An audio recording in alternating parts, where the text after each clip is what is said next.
Sanayileşmenin az olduğu Ağrı'da nüfusun yarısından fazlası tarım ve hayvancılık ile ilgilenmekte. Kentte işsizlik ile beraber işçi açığı da paralel bir şekilde ilerliyor. Resmi rakamlara baktığımızda ise İşkur'a son 6 ayda 47 bin iş başvurusu yapılmış durumda. Sosyal Güvenlik Kurumu verilerine göre ise 2022 yılı Şubat ayı itibari ile sosyal güvenceli sayısı 4A, 4B ve 4C kategorisinde kayıtlı çalışan 70.885 kişi iken bunlardan 42.158'i 4A kapsamında SSK'lı aktif çalışan.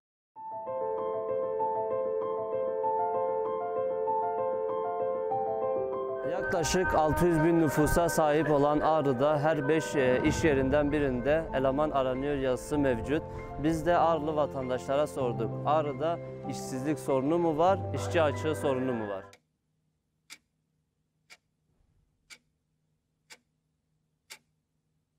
Eleman sıkıntımız var. Ağrı'da işsizlik sorunu çok büyüktür yani. İşsizlik yok, işçi açığı çok var. Bulduğum işle geçinemem. Burada iş ilanları çok oluyor. Ben iş ilanlarına giderek mesela 10 saat çalışıp 50 ya da 70 TL alıyorum.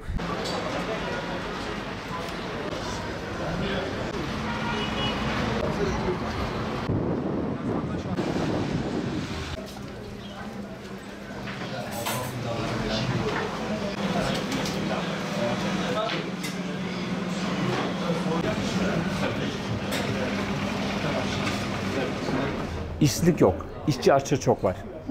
Sadece bizim sektörümüzde, lokanta, kafeterya ve kahve sektörlerinde en az şu an 400-500 tane elemana ihtiyaç var. Çalışacak eleman yok. Bana şöyle misal olarak garson lazım, komi lazım, mutfakta çalışacak eleman lazım, dış servisçi lazım.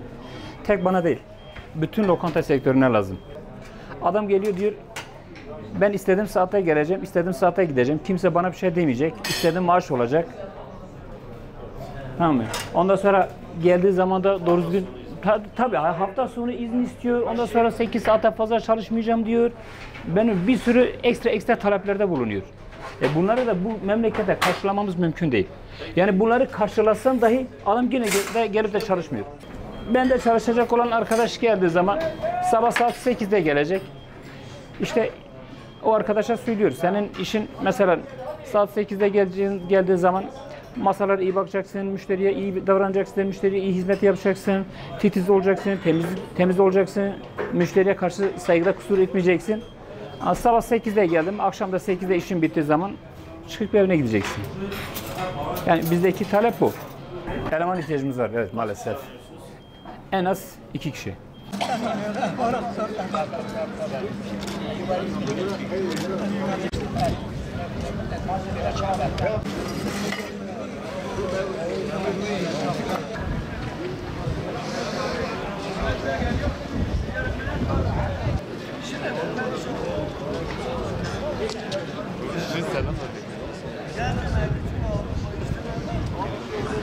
Ağrı'da işsizlik sorunu çok büyüktür yani. Ağrı'da eğer her altı dükkanda bir dükkan kapısında eleman aranıyor dedik zaman da elemanları 1000-1500 lira çalıştırıyorlar. O da elemanlar bir cep harcına yetmiyor. Ne bir sigorta, sağlık güvencesi var, ne bir sigorta var. Ya benim şahsımın adına şu anda 2 tane üniversite bitirmiş oğlum var, çocuklarım var, iş bulamıyor. İnşaatta bile iş bulamıyor. Bir tane kafede çocuk çalışıyor, günlük 80 TL çalışıyor. Bir günde 80 lira çalışıyor, o çocuk 3 gün çalışacak, bir 5 litre yağ alacak. Orada genç bulamazsınız. Herkes, valla adam traktör aldı, borç aldı, hayvan borçları hep Avrupa kaçtılar. Dükkan sahipleri mesela gençler gidip onların yanında çalıştığı zaman diyor 15 saat, 13 saat gel bana kölelik yap. 10 lira, 5 lira günlük saati geliyor. Kim ile çalışıyor? Normalde asgari ücret olması lazım, sigortasını yatırması lazım. Adam işine geldi mi, geç geldi mi bir kızı kaptın bir çık git. Çık git olur mu? İşine geldi mi çalış, işine gelmedi mi çalıştın böyle olur. İşsizlik çok. Yani hafta sonunda bir insanın bir hakkı yok mu istirahat? Adam diyor 8 saat yerinde 15 saat çalış. Öyle bir şey olur mu?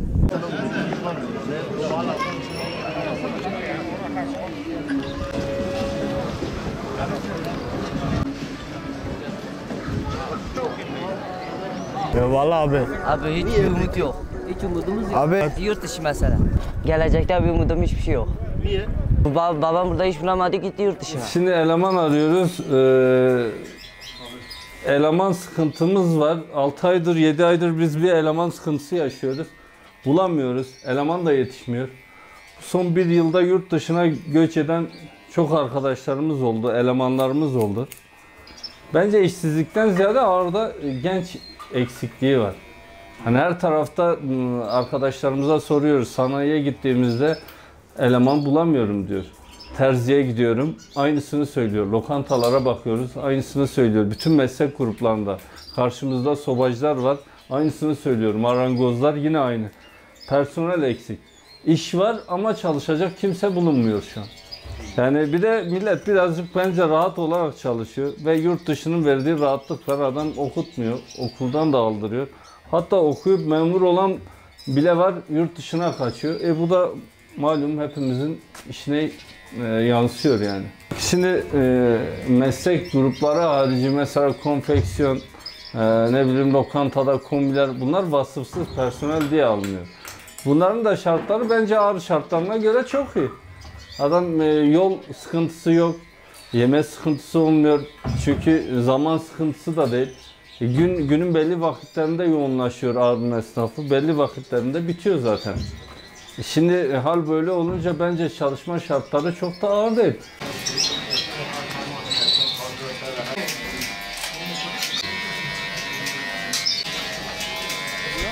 Mesela burada iş ilanları çok oluyor. Ben iş ilanlarına giderek mesela 10 saat çalışıp 50 ya da 70 TL alıyorum. Yani bu bana yetmiyor. Ya bunun gideri var, şeyi var. Bir kazanırken 10 gidiyor mesela. Şurada mesela abi nasıl diyeyim ben sana, çalıştığın kadar emeğini vermiyorlar. Benim amcam mesela 4 milyar asgari ücret alıyor. Kirası 250, ona yağ parası kalmıyor, yemek parası kalmıyor, hiçbir şey kalmıyor. Gelecek için hiçbir şey sunmadılar abi. Artık her gencin olduğu gibi benim de hedefim yurt dışı oldu. Artık bu ülkede gençlere dair hiçbir şey vermediler. Abi şunu söyleyeyim ki zaten okumayı istiyordum abi, mesela okusam da geçinemem. Yine yani memur maaşı olsun abi, her türlü geçinemem ben. Yani benim alacağım rakam, benim harcayacağım rakam daha fazla yani abi, giderim daha fazla benim olacak. Benim hiç umudum yok, cidden hiç umudum yok. Bulurum da sıkıntı şu ki ben bulduğum işle geçinemem. Nereye gitsem, ama doğuya da gitsem, batıya da gitsem ama bir sıkıntı yok. İki türlü de geçinemem. Çünkü abim yani verecekleri miktar her zaman düşük olur. Hani bir beklentim yok. Benim mesela yeğenim gitti abim, Amerika'ya gitti. Ben de ileride liseyi bitirdikten sonra, diplomamı aldıktan sonra ben de oraya gitmeyi düşünüyorum.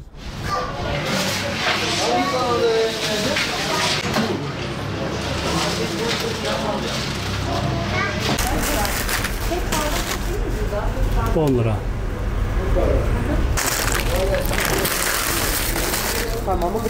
Eleman açığı var şu an. Kalifeli eleman bulamıyoruz. Kimse çalışmıyor ki. Şimdi gidin kahvelere bakın, hepsi tıka basa dolu. Ellerinde telefonları girmişler internete. Çalışma saati normalde 12 saattir böyle iş yerlerinde. İmalat olan yerlerde de 6 saat, 7 saat değişiyor. Hak konusunda da her şeyin belli bir şeyi var. Mesela çırağın ayrı bir ücreti var. Kalfanın ayrı bir ücreti var. Ustanın ayrı bir ücreti var. Piyasası belli. Zaten ustalar asgari ücretten yukarı maaş alıyorlar. 10 tane iş yerinden 6-7 tanesi eleman arıyor. O şekilde size söyleyeyim.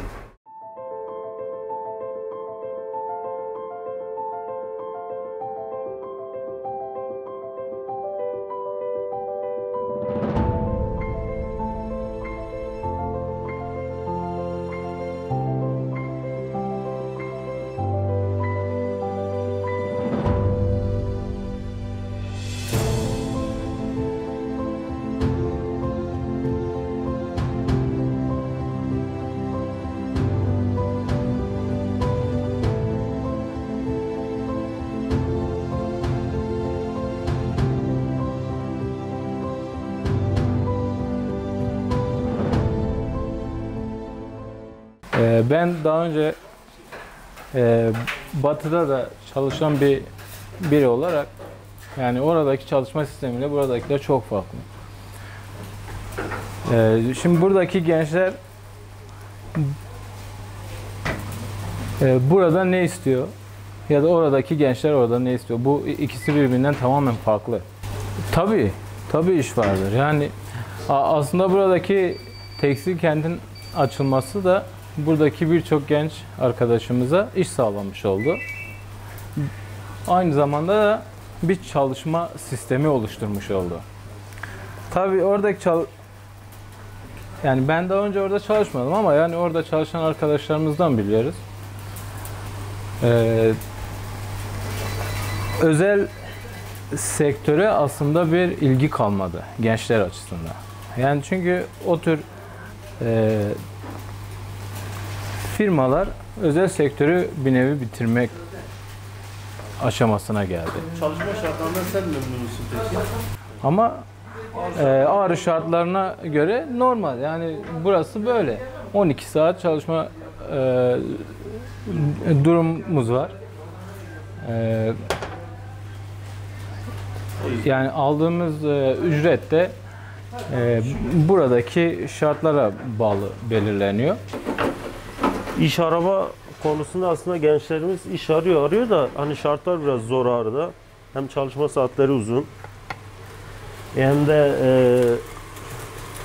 hani Batı'nın sosyal aktivitelerine göre burada biz biraz kısıtlanıyoruz. Hani oranın müşteri potansiyeliyle burası bir değil. Burası bazen biz mevsimlik iş yapabiliyoruz. Şimdi yarın öbür gün okul tatil olduğu zaman buradaki esnaf iş yapamıyor. 3 ay, 4 ay hani yani 4-5 ay iş yapıyor. Hani kış şartlarından dolayı da zaten burada kısıtlı iş imkanı.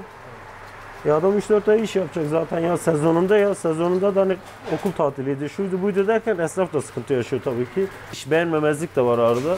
Şimdi adam bir şey var. Şu an mesela burada ben eksik elemanla çalışıyorum. Bir aydır eleman bulamıyorum, dönerci yardımcısı. Hani arıyoruz, işi de bulamıyoruz şu an. Zile basar mısın? Hani bu neyden kaynaklı oluyor? Gençler burada durmuyor. Hani şartlar biraz daha yani iyi olmadığından dolayı gençler burada kalmıyor. Gençler kalmadığı zaman da hem eleman yetiştiremiyorsun hem de işi bulmada sıkıntı yaşıyoruz. Malumunuz tekstil kent açıldı. Yaklaşık 1500-2000 gibi bir rakamlar konuşuyor. Tabii biz tam bilmediğimiz rakamlar. 1500 haneye istihdam sağladı. Bu tabii güzel bir şey. Bizim için de memleket adına sevindirici bir durum. Bundan gayet mutluyuz. Beraberinde bir işsizlik sorunu da getirdi. Bunun akabinde bir de yaklaşık bir yıldır başlayan ve devam eden, halen şu anda böyle tüm hızıyla devam eden bir Amerika-Kanada olayımız var malumunuz. Gençlerimiz 18 yaşını bile doldurmayan veyahut da 50-55 yaşında büyükler bile Amerika'ya, Kanada'ya çalışmaya gidiyor. Bu kur farkının fazla olması nedeniyle eleman arıyoruz. Şu an bizim mevcut kadromuzdan 4 tane çalışan arkadaşımız eksik. Ben normalde işletmeciyim, mesleğimde değil. Şu an burada dönerci kardeşime yardımcı oluyorum. Az önce kendisi de zaten konuştu. Özgür bir şekilde kendini ifade etti. Bunda hiçbir sıkıntı yok. Söylediklerine de katılıyorum. Burada çalışan arkadaşlarımızın sosyal haklarını insani boyutta batıdaki bir insan nasıl alıyorsa onların da alması hakkıdır. Ben de bir işveren olarak bunu destekliyorum. Bunu yapmak da istiyorum ama yapamıyorum. Şimdi bunun sebebine gelelim. Örnek veriyorum, Batı'da 25 liraya satılan bir ürün burada 12-13 liraya satılıyor. İşsizlik sorunu var, iş beğenmeme sorunu var. Evet, işçinin hakkının verilmemesi sorunu da bir işletmeci olarak bunu söylüyorum ki var.